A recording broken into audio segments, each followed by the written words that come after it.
In the town of Athens, known for its philosophical debates and great thinkers, there was a lady named Phoebe.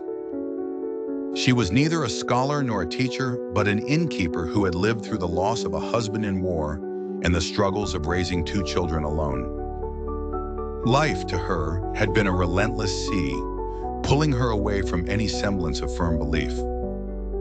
Phoebe had always been skeptical of faith. She found solace in what she could see and touch, the tangible, the pragmatic. Her inn, a bustling place of travelers recounting tales from distant lands, was her haven. It provided a sense of control amidst life's chaotic storms.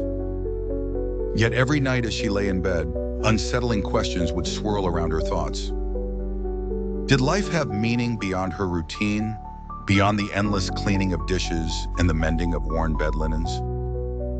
Did any of the gods the travelers spoke about truly care?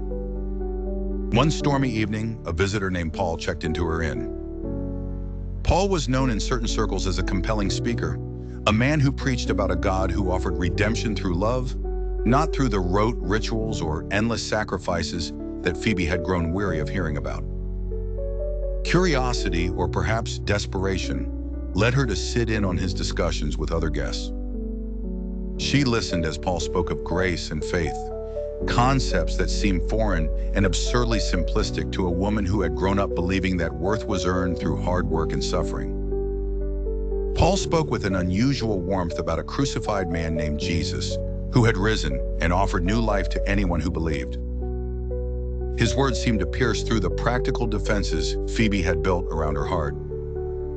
"So we fix our eyes not on what is seen, but on what is unseen," Paul quoted with passion, capturing Phoebe's attention. Over the following days, Phoebe found herself engaged in more lengthy talks with Paul. She was drawn not just by his eloquence, but by the radical hope he embodied. The notion that faith was not about being perfect or having all the answers, but about a relationship with a God who loved boundlessly. Phoebe's path was messy. She battled the doubts and fears that had long anchored her down. She questioned, argued, and often found herself back at the starting line. Yet amid this struggle, a shift began. One morning, as the sun broke through the clouds, Phoebe experienced a moment of peace unlike any she'd ever felt. Her path to faith wasn't a grand conversion, but a gentle unveiling of sight. A gradual realization that faith was less about understanding every mystery and more about trusting in the presence of a God who walked with her through life's stormy seas. The path was messy indeed, but in the mess, Phoebe discovered faith, a faith that offered hope and grace on even the rockiest of routes. The lesson of Phoebe's story is that true faith often emerges not from certainty, but from a willing heart to seek and trust despite the mess of our lives.